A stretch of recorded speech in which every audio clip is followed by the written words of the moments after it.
Ladies and gentlemen, welcome back to our podcast. My name is Josue Sandoval, aka Josuelote, along with my co-host Alexis over, but y'all call me Alex like always. Let's get on to it. So we just changed our name. We're proud of our new name because we finally found our identity in it. So instead of being 15 minutes or less, because I know a lot of people have been getting on this about the 60-minute videos, am I right? Yeah. But we changed it to the Dreamers. And since we gained like a habit of calling you guys the Dream Team, we felt like it was unnecessary to call ourselves the Dreamers, because without the Dreamers, there is no team. You know what I mean? And I know a lot of people when they think of Dreamers, they necessarily think of like immigrants coming in and starting to fix their life, right? Starting to get educated and whatnot. But there's much more to that than dream. When I think of Dreamers, I think Dreamers are people like every single individual that has the goals of prospering in life. Like us, we have a dream of being successful, and we're gonna accomplish it. We're not gonna give up or let anybody down, right? Especially ourselves. So being able to dream and being able to find our goals is honestly an accomplishment we wish to one day get, right? So we discussed a whole bunch of names, but the Dreamers stuck to us, and I think it's the best choice. A whole bunch of channels like Mr. Beast or the Minorities, right? They get a whole bunch of these names and you wonder why, but the day they become successful, they have a background and their identity of why they decided to choose that name. So Exactly, bro. Point proven right there. You know what really gets me though? And all thanks got to go to Josue on this one, because he's the one that really came up with that name. We struggled so hard to really come up with the name. 15 minutes or less just popped up out of nowhere. And we thought that was gonna be our name, but then we really started thinking like, you know what? Maybe we should come out with something different. Because what if our videos don't always come out 15 minutes or less, just to be safe too. But then we started thinking, since the first video we called y'all the Dream Team. We called y'all the Dream Team since the first video, so why not just keep it something related to dream? Yeah, and sometimes you gotta pray what you preach, right, guys? At least for us, we always mentioned that the good things in life take time. And yeah, we could shorten it and break the video down, break the podcast down to a whole bunch of segments of 15 minutes or less. But you guys being able to help us get these YouTube minutes up, right? Actually enjoy the content that we're giving you. It benefits us and you guys. Obviously, like we mentioned, we want these topics to be beneficial, not just for us, where we could be able to elaborate and discuss, but for the audience watching us. Transitioning into our segment today, or our episode, we're going to be discussing basically being in the right group of people, being able to network, meeting the right friends, meeting the right mentors. And honestly, another part of the segment, or this episode tonight, is going to be talking about success and hustling yourself through high school and after high school. Exactly. So we're going to get right into it. We're going to start discussing basically our hustle during high school. And as we mentioned in the first episode, what was your hustle during high school? Well, my hustle during high school, you guys gotta know, I come from, I wouldn't say too rough of a life, because honestly, I lived a great life regardless of where I came from, how I would lived it. I always had the right group of people around me to make it like good. So first things first, I had to start paying bills way early in my life, 17 years old. I just got done playing football, and, I was sick and tired of my parents paying for stuff. My parents would always offer to buy me something, but I would always tell them no. And what's it called? I just wanted to just start working for myself. So I started working at CVS. That's where my whole grind started happening. After working with my pops, but I suddenly got into a real job. And all thanks to Mr. Slavin for helping me sign up for that job, because I swear to God, I didn't know what the hell I was doing signing up for an application. The only thing I ever signed up for was to get onto Facebook or Instagram, you know what I mean? So it's like, it was different, I have a lot of thanks towards people, because without people in my life, let's say like you, my boy Josh, Isaac came later on in my life, but, he's made a big influence out of a lot of people who I've met in my life. There's a lot more people I should be thanking, but I'll have a whole list. And we got to think about what hustling, right? Some people hustle for the fun of it, like myself. But some people hustle, right, because they got to pay bills and support a family and whatnot. But being able to hustle and do a whole bunch of extracurricular activities. That's why they really drill that in your head when you're in school, is because you got to be able to balance your life. And being able to work and go to school and all that might sound tough, but at the end of the day, if you're able to balance life, balance your schedule, you're going to be super successful in your life, right? So at least me during high school, the way I hustled was I looked at it. I was like, look, I can go work fast food. And do you know that basically the CEO or owner of Alibaba, if you guys watched his background, he basically got rejected by like 20 plus companies. He went to go apply. He was from China, obviously, grew up. Basically, the background on his story is he went to go apply for KFC and got rejected multiple times. So what did he do? Instead of giving up, guys, don't give up. He learned how to speak a different language. He learned how to speak English. Mm-hmm. And for free, until he up until the point that he started getting paid for free, he'd basically be a translator and a tour guide for American or people that spoke English going into the country of China. So being able to adapt, obviously, is a super important word. Being able to adapt, right? All these successful people are able to not just balance their school, but balance the workload outside of school. Exactly. And shout out to my boy Daniel Guerrero, right? I love him, man. We grew up in school together for a semester. We participated in a competition together. Super successful guy. He mentions the importance of your 2-day workload, or two jobs in a day. You have your main priority job, right, which is your 9 to 5, your 8-hour job, right, whatever job you have. And it's not about what you do in that 9 to 5. It's about what you do after that 9 to 5. Exactly. So being able to go to school in high school from 8, right? We used to go in at 8 and get out at 3. It's not about what happens between 8 and 3. It's about that time you put in after. Even if you think that studying for your test is part of school, it's not. Because now you're taking your time outside of school to study to be successful in school. So being able to have a 2-job workload in one day is going to make you super successful in life. So no, exactly. I mean, I had to do that during when I was in college. But, like I said in the last video, college wasn't for me. I was doing so good. I was working. So here was my schedule when I was in college. So I would wake up every single day at 7:30. Drop off my little brother at school, drop off my big brother at work. After that, go to campus, stay there all day until 2:00. Go pick up my little brother from school, go pick up my big brother from work, and then go back to work all night. And then I only had a small margin to study. But that's what happens during the grind. And honestly, I really needed to know that at that age, because if it wasn't for that, or it wasn't for me being 17 years old, starting to pay rent, my parents didn't tell me to pay rent. I just wanted to, because I wanted to learn responsibility at a younger age and not learn it 21 years old where I'm fucking up my life and then start getting it back together at 25. I'd rather start at 17 all the way up to 21. Now look at me. I'm in my brand new house. But what would you do different now that you're outside of school and you saw, not the consequences, I think consequences is a bad word, but the effects and the outcome of what happened to you in high school? What would you change about it, or what would you keep about it? What would you keep the same? Well, that's the thing, bro. When you start thinking about the past and wanting to change stuff, if you really think about it, bro, you weren't the person that you are today is because of the past. Yeah. I think I'm a really good person. I think that I have nothing to change about myself. When you're really confident about your person of being, then everything else just goes away. What the hell everybody else thinks. Yeah. I mean, I'm not gonna lie to you. I mean, like I said, I was at the worst part of my life. A couple, after college and all that. Like, I had no plan.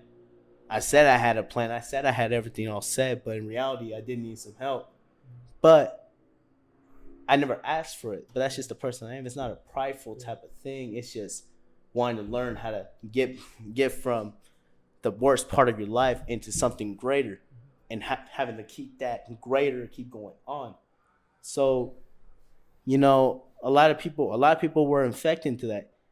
Like, the main 3 people I hang out with every single day, I still love all my homies and everything, but the main 3 people I hang out with every single day, my boy Isaac, my barber. He was helping me out health wise. I needed that health wise to get to where I am right now. Josue was helping me out with intellect. He was helping me out with starting up the podcast. He was always there for me as a good friend. And then my boy Josh is always helping me out, trying to find a new way to hustle out for more money. Shout out to him too, because the man literally goes through pain every single day, but yet wants to work harder than everybody else. That not because he wants to, it's because he knows he has to. And honestly, that's a lot of respect right there. Respect to my boy Josue for always putting in the hours that he does in school, studying, and wanting to have a better future for himself. Basically, what this ties into is look at the people you guys hang out with. Understand the people you hang out with. Don't expect to be successful in life if you're hanging around a whole bunch of bums. There's a video that we talk about, right, where you think your group or your homies, this and that. Honestly, I went to a restaurant one time, right? A whole bunch of group of dudes sitting together. Everybody eating at the table with that one person. That one person had a fucking glass of water, right? And you look at him, and you go up to him, and you ask him, hey, bro, like, why aren't you eating anything? You know what that guy's going to tell you? He's going to say, I'm not hungry. But you know damn well he's hungry. Mm-hmm. You know damn well he can't afford a plate. And instead of telling the boys, hey, you know what I mean, share money, sometimes it's not even ego. It's sometimes embarrassment, right? And that's the sad part is you as a friend, if you know your homeboy, you know he doesn't have money, you know he's struggling through it, help him out, right? So I see a whole bunch of sad cases like that. Sometimes you gotta check your friends. Sometimes your friends are the ones that talk the most shit about you, you know, and it's tough, but that's where you ask yourself, are friends worth it? Or, you know what, maybe I have to go off the grid for a second and just get off social media. And honestly, it's totally recommended to just get off social media and find your inner self, right? As fishy as that sounds, get yourself a book. Go to Barnes & Noble, go to Target, go to Walmart. Get yourself a book and close yourself in that book. And that knowledge that you're going to get from reading one single book, that's going to change your perspective on who you talk to. No, exactly. I mean, I swear to God, after you gave me the book about Steve Harvey, mm-hmm. He gave it to me as a birthday present. And after I got that book, man, you can tell anybody, I literally changed the person who I was. Not for the bad. I don't do anything for the bad. Some people think that, oh man, you don't even hit me up no more. You don't even want to chill no more. It's not even that, dude. It's like I'm trying to start out my life because I want my life to be great. I want one day to the point where I can tell my kids, like, I got here because I did nothing but stop working for everything I wanted. Don't want to get stuck going to jail or something, or to get, to ruin my life, off of a DUI or something like that, It's cool to have friends that like to go party. I mean, I got a lot of friends that like to go party. I damn near reflect on them all the time. It's not because I want to, because I would love to go have fun, but it's like priorities come first in life, and sometimes, And your group has to understand that. Exactly. And that's a question I want to get to is, when is enough time with the friends not beneficial to you? When is it where you just have to set a tone and be like, guys, I can't hang out with you today? Well, I mean, you got to look at it like this. First things first, do you actually have the money? Do you actually have the money to go pay for your rent, pay for your car bill, insurance, etc.? You guys, you got to think about the consequences, man. There's so much bills that you have to pay, and just because you want to go have fun one night could really affect you in a bad way, because now you're like, damn, where the hell am I going to get this money? If you're a guy like me at those situations, I'm not gonna lie, dude. I was like that too. I would like to go spend my money, and then at the same time, and like, oh damn, I had to pay for that. But I'm not gonna tell nobody I need the money, because it makes me look like, because I don't want nobody thinking like, oh, this man talks big but has no money. So I had to go out there and go make the money a certain type of way. I had to go do little side jobs, working on people's, like, let's say like, working on somebody's brakes, just little stuff like that. Now I'm perfect, like, and I'm not perfect. No, I shouldn't even say that word, because perfect is there's no such thing as perfect. But now I'm good, and I'm really stable right now. I got everything set for me. Like, if you tell Josue, if you tell anybody who I've ever hanged out with, have I asked for money? They will tell you no. I don't even ask my parents for money. And a good group of friends, guys, will never ask somebody to pay them back. Because life's like a circle. What goes around is going to come around. Maybe one day you're not going to be as fortunate. Maybe one day one of your friends is going to be the broke one, but 5-6 years from now, he's going to be the one paying for your dinner every weekend, right? Exactly. So treat the friends that you guys do think are your friends, treat them like family.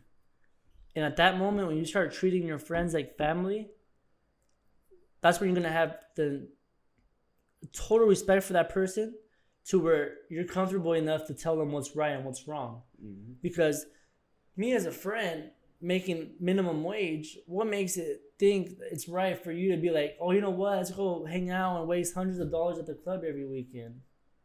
It wouldn't be good because one, I know you got stuff to pay for. Two, it's like you need to at least save some money for the long run. Like, you know that, but that's not the type of friend I am. What's it called? The type of friend I am, bro. Let's go play basketball. Let's go do something that does not involve spending money. Yeah. Not because I'm a cheapskate or anything, but in reality, think about it like this: time goes on. Let's say 3 months goes on after you go spend hella money. Now you're trying to learn how to save your money again and go have fun. And we're having fun at the same time. Because once you do it one time, it's gonna continue down the path if you don't stop. If you don't stop changing, you gotta change that cycle before it starts happening again. So let's say car breaks down, your transmission blows. Mm-hmm. Let's say I have a Nissan, so my transmission can blow anytime. You know what I mean? And those are costs that you can't account for. Exactly. It's not like a phone bill that has to be paid every month. Your transmission it fails on you, right? That's a cost easily over $1,000 to fix, right? Exactly. My car's a newer car too, so it's like. And honestly, a tip to you guys: if you guys don't have at least $1,000 sitting in your bank account and you're outside of high school, whether the struggle you're going through or not, it's sad. Honestly, I'm telling you guys, you guys have to at least have $1,000 in your bank account, right? $1,000 is super fundamental. Honestly, starting a business, starting anything. Honestly, all you need is $1,000 to get whatever you want in your head and start that dream. Right? Exactly. No, exactly. I mean, our whole setup that we got right now, less than $1,000. Less than $1,000. Yeah. And now look at us. Right. We had the mindset one day, we made it into reality the next. Yeah. That's the way how things work. You put your mind into something, you're gonna get whatever the hell you want. Don't sit around waiting for it like, oh, you know what, maybe if I wait just a couple more days, it'll start coming to me. No, get it right now. Don't wait for anybody's fucking approval. Just go get the shit. Because when you start waiting for someone's approval, bro, you're never gonna get shit. That's just the way that's the way how life is. And sometimes when you guys make decisions, make that decision for the benefit of yourselves. All right. As stubborn as that sounds, don't think about the people around you. If you have to cut people out of your life, do it now. Save yourself from headaches where you're waiting and stalling, waiting for the right moment. Cut them out of your lives, guys. Get that weight off your shoulders. If those are the people that are pushing you to do shit you're not supposed to be doing, people that are pulling you away from your dreams, those aren't people you want in your lives. And it's like I mentioned in one of the first few episodes, it's the people closest to you that hate on you the most. Exactly. Right? So if those are people that are hating you, they're not supporting you, or they're not, there's a difference between saying something's not right and then what you actually want to hear as a friend is, although this might not be right, I kind of agree and agree to disagree, right? Where you can find common grounds and find an area where we can agree and be like, you know what, let's go from there, right? Because sometimes you have an idea, but you need the background of another individual to accomplish that dream, right? Mm-hmm. So tying that in to being around the right people, let's go back to hustling after high school, right? So what's your hustle life now, all right? What are you doing now? So what I do right now is I work for Tiker. They say it's Tiker on here, that's why I shout out that hat. I work for Tiker, but then after Tiker, I go do DoorDash. I still do DoorDash after you know, I've done it for like almost 3 years now. I've always done it with Josh, you know. We've always had the hustle plan about going to go work. And honestly, that's the people you want to have around you. I like to say my friends don't hate on me because I'm one of the most supportive people around. Like, I think I'm one of the most supportive people around. If you tell me that you want to go do something, bro, I'm all for it. I'm behind your back. I want you to grind, even if it's before me, because the thing is, you can't hate on somebody, because when you start hating on somebody, bro, everything bad comes to you. Yeah, karma. Karma always comes to kicks your ass all the time. So support. If that's really your homie, support the homie. Like my boy Angel, he's about to start up a brand. What's it called? I'm supporting him 100%. He wants to be a barber. I'm supporting him 100%. And if you guys are small businesses out there, right, don't be afraid to reach out to us. Reach out to us. We'll bring you onto a show, and we'll discuss your product, right? Mm-hmm. Whether it's a boutique, whether it's you trying to be an artist, right? We'll promote your music. Well, honestly, we're gonna have a cover song, right, for the channel. Mm-hmm. Don't be scared. The moment you're scared in life is the day somebody's gonna take advantage of it. Maybe you're watching us right now. Maybe the individual next door is the one that contacts us for us to promote him. Mm-hmm. So don't be scared. And from what you said just right now, I think the most important thing you said is basically to have two sources of income. Exactly. I think after high school, it's way different than high school. What people fail in the middle class in American society is they think that they can survive off one source of income. No. But with one source of income, why would you not want to have two sources of income, even if it's DoorDash and it's not a lot of money compared to your first source of income?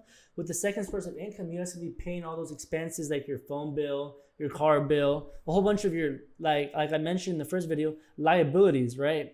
So with your first source of income, use your first source of income as a way to invest, all right? Get that income, pay your house bill, right? Your house bill is your asset, right? If you own it, if you rent it, then it's a liability. As bad as it sounds, if you're renting the property, it's not bad, but it's a liability. It's not making you money. Exactly. You're just losing money every single month. So if you decide to make a third source of income, now you're using that money to invest in the market, and then you could get into real estate. I think real estate is the best type of income. It's passive income. Exactly. It's the least taxed income of all the three incomes, right? There's passive, right? Portfolio, and performance income, right? Exactly. And of all, right, let's not forget, performance income is the income you work for. It can get taxed up to 40% off your paycheck, right? That's the income we work, our first source of income, basically. Mm-hmm. Our second source of income is portfolio income. When you invest in the market, there's capital gain. Obviously, over time, any type of profit you make is going to get taxed up to 15% capital gain from the IRS, right? And then there's like I said, fucking real estate. Real estate is passive income.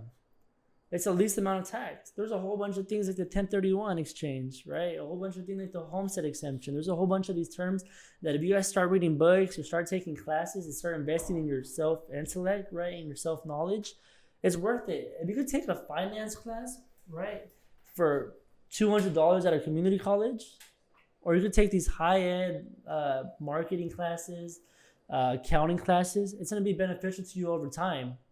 So, hold a minute, guys. He's over here asking for something. I'm gonna throw it. I'm gonna break it. All right. Going back to the conversation. So Odell Beckham right there. Yeah, look at that boy. He caught it. Odell Ernie. So going back to conversation is invest in your self-worth. If you want to be successful in life, it's not about what you do when you're 9 to 5. It's about what you do outside of work. Be successful. Grab a second source of income, maybe a third source of income, but don't kill yourself. Understand that you have to set a schedule that's going to benefit you. And if you have a family, it's not just about you now, it's about you and your family, right? Exactly. So if you're losing time, you're not talking to your kids, or not spending time with your family, don't forget your family is your number one source of support. Exactly. You know what? I want to give out a great shout out about that one. Shout out to my boy Isaac. This man, he's about to have a baby.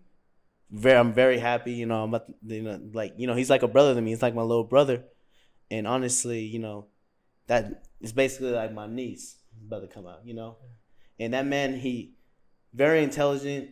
He's investing in stocking, and he barbers. So 2 sources of income. They said the best money to make is when you're asleep. Yeah. When you're asleep, if you don't have to work for your money, that's the dream. Exactly. Right. Exactly. Don't work for your money, guys. We're not in high school anymore. Start using our heads. Grab the income. Like I said, the stock market. People are investing in Dogecoin. True tip. I don't regret nothing in life, like we mentioned, right? I invested into Dogecoin at 7 cents a share. It's at what, 60, 75 cents a share right now? It's up there. But my dumbass, because I got scared, right? Buyer scared, I pulled out at 8 cents a share. Just enough to make profit. All that money I would have made, yeah. But because of that, I use it as a lesson to invest. When I invest now, I learned to keep it long term, right? So now I'm investing in companies like Airbnb because over time, I think once the pandemic is over, there's going to be an increase and a spike in that share. Oh, exactly. So, like, you know, also like one that I invest in is Wayfair. I mean, it was I pulled out of it, but I mean, it was really up there at a point in time. I don't know where it's at right now. I haven't really looked into it, but it was up there when I started investing, and I was making really good profit off of it. I did not put in no money to Dogecoin. Maybe I should have. My family's really happy though. You know, they're making a lot of money off of it. I also actually invested into Ethereum Classic at 14 a share. It's like at 150 a share, and I pulled out of that one too. So it's funny because I was reffing, and another referee comes up to me because I had talked to him about it 4 weeks ago. And 4 weeks ago, the share was at only 30 cents a share, but I told him that I invested at 7. He said, "Don't worry, man, it's gonna go down." He sees me this past weekend. He's like, "How much is it at now?" I tell him, "Oh, it's at 60 a share." He's like, "Are you serious, man?" I'm like, "Yeah." But I was like, what if life was about the ifs? If I would have done this, if I would have done that, it doesn't matter. Exactly. At the end of the day, you're here now, and you're working with what you got now, right? So, You know, funny thing about that, it's like, you know, the what ifs. What ifs really get people. Like, what if Derrick Rose never got injured? oh man, Where would he would have been at? You know, I'm a big time Chicago Bulls fan. Y'all don't know. Where was like, you know, we would probably have another ring in the city. You know, but like, what ifs? What if I went to go talk to that one girl at Rubio's? Yeah. You know, what if I would have got my license earlier and started in the company where I was at right now? A lot of what ifs, guys. And when you start thinking about your what ifs, that's when you start going down. Don't think about the past. Don't think about the future. Think about now, because the now that you are is what you're going to get to in that future and what you had overcome in the past. Let's replace the word "what if" for "what now." What can I do now to better myself in the future? Set yourself up for success. Stop looking at the past, right? You want to answer the question, what would you change?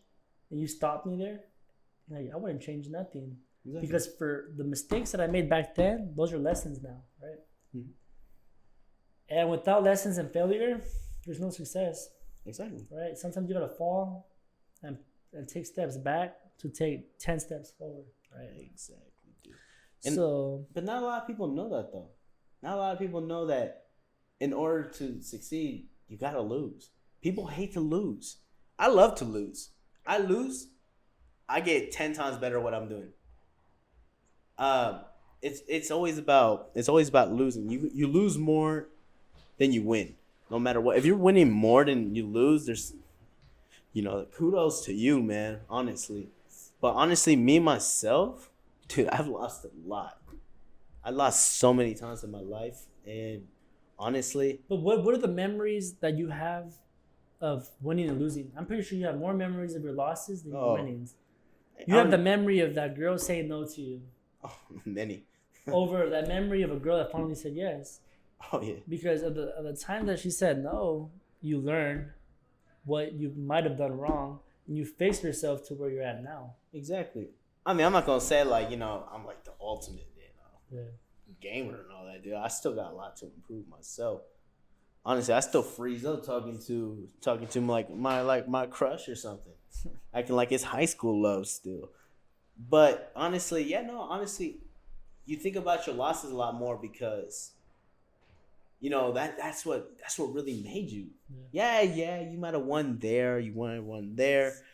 Me playing Intercom Tigers football, we won all the time. But the one that still gets to me is when we lost against to American Candy by 3 points. A game that we could have won.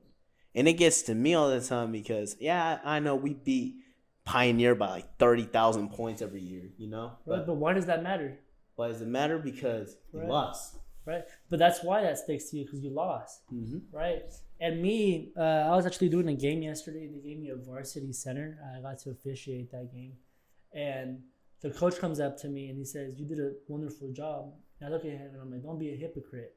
Sometimes you gotta check people in life. Don't be scared to check somebody, because these coaches are assholes, and they'll be like, you're terrible, you need glasses, you're blind, you're doing the wrong job.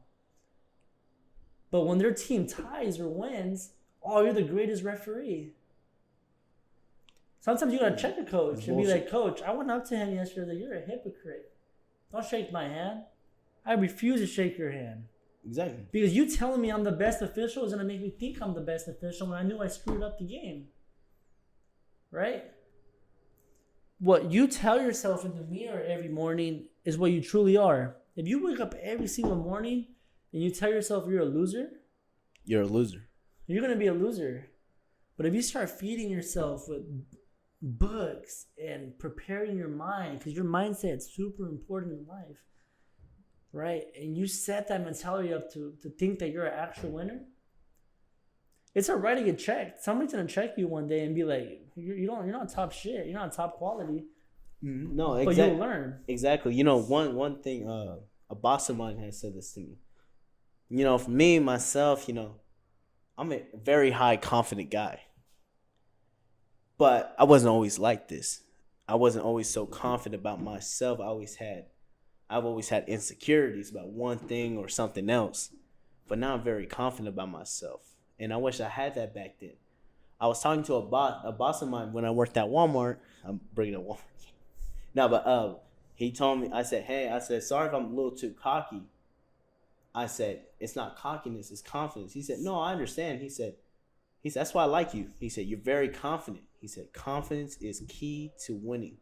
He said, people don't get to where they want to be because they're not, you know, they're cocky. Because when you're cocky, you're not winning. You are confident and you're winning. Yeah. I was like, whoa, that's something I like to hear. And why is it people looking at you thinking that you're cocky, but the person himself thinks he's confident? All these millionaires out there, these rich artists, these rich celebrities, right? Influencers, people think they're cocky. But if you ask them, hey, are you cocky? They'll be like, no, I'm just confident. I have confidence, right? I'm confident in myself. And as bad as it sounds, sometimes you gotta be cocky. But one day, the day they check you, don't cry. Don't go cry to your mom's shoulder, right? Exactly. Because there's gonna be people that check you. There's gonna be people that remind you of where you came from. And don't forget where you came from, right? Because we all start from somewhere. We all have a foundation. Sometimes I was about to head in the shower today, and I have a picture of a saint, me persino, right, in front of the image. And I was like, where can I grab myself from? Because my lower back's been hurting. And sometimes you can only grab yourself from the floor and push yourself up. And I thought that in my head. I'm like, you know what? That's a good saying. Because you stand on the floor and all you can do is go up. You can't go down unless it's a sinkhole. There's going to be moments you sink in life, but if you're standing on top of concrete, unless there's an excessive weight that's pushing you down, dead. What's excessive weight in this scenario? Debt. Hanging out with the wrong crowd. Not having other sources of income. Liabilities over assets. That excessive weight is going to push you through a sinkhole. It's going to be tough for you to get out, right? If you would have just stayed away from that incident and went up from there. Okay? So use that saying. There's only, you know in the movie, what movie is it? Sing? Remember that saying, the mouse, or was it the mouse, the person that owned the theater? He said, the best thing about being at the bottom is there's only one way, and it's up. Yeah. Remember that saying? You know, talking about a quote, there's always one that hits me. And I've said this in the video before. Is no matter how hard you hit, you're always gonna get knocked down again. Because that's how life is. Life throws the people with the higher mindset so many challenges, but it's only as much challenges as a man can take or a lady can take, you know? You're not going to just receive all this for no reason. You know, it builds you up, builds up your character, it builds up your mentality, it builds up your spiritual and all that, etc. So it builds up so many things, and some people take it in the wrong way. Depression is real. I understand that. I'm not gonna lie though. I've been depressed myself, but how to get out of depression. Work out. You think about doing something else. You stay productive. But when you're at your house and you're not doing nothing, depression hits. Yeah.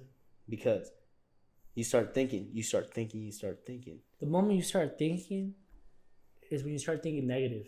Exactly. It's at moments that you're not thinking. It's like going to a party. Oh, I'm gonna meet hella females. I'm gonna have a good time. When you're thinking that, when you show up to the party, nothing happens. But when you go to a party not thinking what's gonna happen, you're gonna have the funnest time of your life, right? And going back to that, I actually had a good saying: is we have to start treating life like a boxer going into a boxing match, right? Mm-hmm. Like Canelo, he fought today, right? He cannot go into a match thinking he's not gonna get hit. You have to go in life knowing that you're gonna get hit, but if you fall on your ass, you better get up. I mean, right. You can walk into any ring like with Jake Paul's type of confidence. You know, he went in there, he knocked out what already? I think he has 3 KO. I don't really watch the dude like that, but yeah, you can walk in with that type of confidence. But then when you actually meet a real fighter like Floyd. Yeah. You get a little messed up. Remember what happened to Ryan Garcia? He thought he was top notch. And then he got knocked down too. He got knocked down, not knocked out, but he fixed himself. He knew what he did wrong. Not only did he win that match, he's going to use that as reference going into the next match. He's not going to be so cocky. Exactly. Cocky little shit. Here's the thing. And, growing up, man, when we used to grow up, we used to box a lot. I grew up boxing, playing football, soccer. I was always productive in something.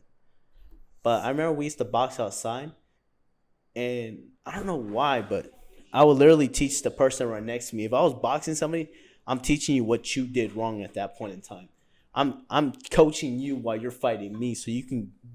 I wanted more of a challenge. It's like, not to put out like cockiness, but I wanted you to know my weaknesses so you can try to attack that. Mm-hmm. So I have more of a challenge. People look at me so crazy when I did that, though. But it's like, I'm not just doing it for you guys to beat me. Yeah. I'm doing it for myself so I can learn to get away from that. What's wrong with people is they hide their weaknesses. Exactly. They don't want people to know their weakness. I'm the opposite. I want you to know my weakness. I want to be better. If I suck at communicating, I want you to call me out on it. At work, they called me out on it. Hey, why are you so quiet? Start talking more. Here, I want you to present this in front of 20, 30 people. That day, you're going to start learning, you know what? At the end of the day, it's not even that bad. I actually enjoy talking. Exactly. Instead of sitting down watching somebody, weren't you going to be the person doing it? Exactly. Right? And, a funny thing in that, one thing that people used to get on me about, my time management. My time management, for some reason, a point in time, it was awful. I used to come late to here. I used to be late there. Never late to work, but I was always late to being with people. And they'll call me out on it. The thing about me, I love construction criticism. Get on me. Tell me what I'm doing wrong. I'm not gonna get mad because you're telling me something I'm doing wrong. I love to talk about that. Like, okay, maybe I should fix that up. I was like, it's fixing yourself doesn't take a day of work. It takes time, effort, just as much effort as you put into working out, like trying to be a better soccer player, a better football player, It's not gonna happen overnight, right? It's never gonna happen overnight. You gotta practice. Michael Jordan didn't make the varsity team his sophomore year. What's it called? Now look at him, the greatest basketball player ever. It's times like that. Jerry Rice, he didn't just start out catching footballs. He worked with his dad during the summer catching bricks. Yeah. Literal bricks. Jordi Niño Pola didn't start at Brazzers. He started in some knockoff porn industry over there in Spain. We all gotta start somewhere, guys. And at that moment when you realize that you started, don't look back. Exactly. Push forward. Keep going. If they knock you in your ass and push you some steps back, realize that you're back and you're gonna push forward and take even greater steps to get way more in advance, exactly. Right? And what Elon Musk stated was, start picturing, right? You applying kind of like the 10-time rule. Start picturing things, right? If you have a deadline of 6 months, start thinking about how you could do that work in 6 months, in 2 months. Start setting your brain. Your brain's basically a computer. Once you start preparing it, training it to have a mindset to do things in a faster capability, you're gonna be super fucking successful. Exactly. And to my overthinkers out there, and I'm an overthinker myself. Just take a deep breath, relax. Everything will come out good. Because, you know, being an overthinker, bro, it's like, damn, oh damn, I only got this much time I only have this much time to do it. Dang, hold on, let me relax. How many moments in your guys' life have you been, I got a deadline this weekend. Oh my God, I don't think I'm going to be able to finish the paper. Oh my God, I think I'm going to fail. I think I'm going to drop out of school. A week later, you're done with the assignment and you're like, oh my God, I really did that. Oh my God, I really did that. You've done it. You tell me. That happens to me all the time. Exactly. I remember starting the semester, I got a project due at the end of the semester. Oh my God, how am I going to do this? You find the right people and you get the right mindset, you somehow magically do it. And you're looking back at yourself like, I really did this shit. Oh, right? When you look back at your accomplishments, your accolades, your milestones, whatever you want to call it, you feel so proud of yourself. You're like, damn, I did it. Yeah. But what can I do next to improve? Yeah, don't let that stop you from pushing forward, right? Yeah, there's a lot of people who still bring up their old accolades. Like, hey, man, yeah, you could have been. I won the first grade spelling bee. You want a cookie, dude? Like, yeah, like McDonald's. I can go get you $1 cookie. Yeah, sure. Chocolate chip, peanut butter. Which one you want, bro? If it's cookies are really good. The ones from Biology. Oh God. Or the ones from what's that sandwich spot next to the house, right next to Safeway? Sourdough. Oh, sourdough. Those cookies are really good. I haven't been there, bro. You know when a cookie's $2-3, it's gonna be really good. But I don't know. You think Subway cookies are up there, bro? What are the best cookies? Okay, the best cookies, bro. Let's be honest now. The best cookies are actually in like Rayleigh's or Safeway, bro. Oh, but come on. Let's be honest now. Let's be honest now, bro. Dude. Are you serious, bro? Dude. Come on, bro. No, but let's get back to the segment before we get carried away. Yeah, but honestly, let's finish this before we end the segment. What's your favorite cookie, bro? Be honest. My favorite cookie? You got to go with the GOAT. The greatest of all time, Mickey D's. McDonald's cookies? McDonald's cookies are bomb, bro. Those are disgusting, bro.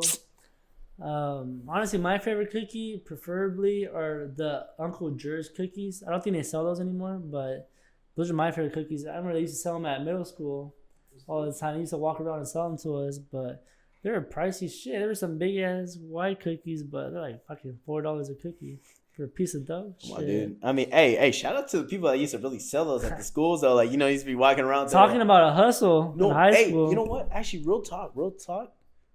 For like 2 months in high school, I actually went to go buy like chips and all that, chips and I used drinks. I used to sell gum, remember? Bro, the first 2 periods, bro, I swear to God, I ran out. I made a living in high school selling gum and Gatorades. It seemed like we were back in Mexico. And it's because you got tired of people, because everybody used to sell chips, and then the same sour patch, the strips, what are those called? The strings. Which one?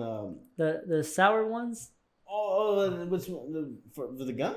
No, like the candies, like the strips. It was the. They're sour. It was Sour Patch. What the string? Yeah, like the Sour Patch was like. Was it coming along? No, they come in a long. No, that was the Airheads. No. They're like, you know what are those candies called? They're like, they come in apple flavor, the blue flavor, and like the red flavor, and they're like strings. They're like super sour. Licorice is still waiting on my man. Back to the segment. Whatever those candies are. I know people are out there like, this idiot, they're called this and that. But everybody sold chips and those candies specifically and sodas. And I was like, you know what, I'm gonna be different. I'm gonna sell gunks. People's breasts be kicking in high school, bro. Some people would have been brushed their teeth. Hey, for the people in high school, man, please brush your teeth. Go get peppermint. Go get the peppermint gum. It's only like 97 cents. Or go get the 3-pack for like $5. And stop using Axe spray in the gym or in the locker room, bro. If you're working out, please do not use that, bro. That's so nasty. Look. For me, was deodorant, new shirt, new underwear, new pants. I had to look clean. I'm such a neat, like, I want to stay clean. Yeah. I want to stay clean. Like honestly, my room is a mess right now, and I hate it. That's just a habit our moms put on us. Everything has to be clean. Sometimes I'll just have drawers hanging or like shorts hanging from like the chair next to my bed, and my mom goes in there spazzing, dude. Like, yeah, like, I need everything clean. And I'm like, Mom, it is clean. It's like, no, it's dirty. Say, Mom, he's like, there's people coming over today, and they say, well, they're gonna go under my bed and check on the dust. Yeah, they're gonna come out for a barbecue, and then your room's a little messy. Like what? The cousins don't even come inside my room. And they know damn well if your tia goes in your room and says some shit like that, they're just starting war, bro. Oh no, exactly. No, exactly. That's why tias keep it quiet, bro. They don't even say nothing. They'll say something like, let's say like, because they're petty, bro. Like if they say something, your mom's gonna go back to their house and say something right back. It's honestly, in the Mexican culture, it's eye for eye, dude. Like, if you do this to me, I'm gonna come back and do it even stronger. Especially your family's from Jalisco or Guadalajara, bro. On Christ. Yeah, no, this isn't part of the funny segment. We're still in the serious segment. But but honestly, I mean, I hope you guys like the vibe that we got in these videos, man. Honestly, I mean.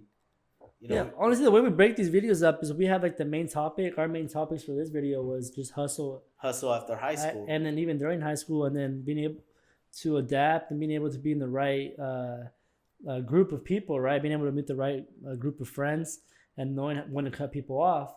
But obviously, there's subtopics that develop through the conversation because these topics pop up and like, oh, they're too good to miss, But honestly, it's 12 a.m. at night, and when it's 12 a.m. at night, you just have a lot more things to say, like more things in your mind. Yeah, exactly. So I think with that being said, I think this is enough for this episode. Roughly 47 minutes of unedited footage. It'll probably go to like I don't think we stopped this whole entire video, so I mean I think we're good. I think honestly, hopefully the content provided was good motivation for you guys. Hopefully it was funny enough for you guys to pay attention and keep along with us. Like we mentioned earlier in the video, we're now considered we will now be named and identified as the Dreamers, right? Podcast, right? Shout out to the Dream Team. Signing off.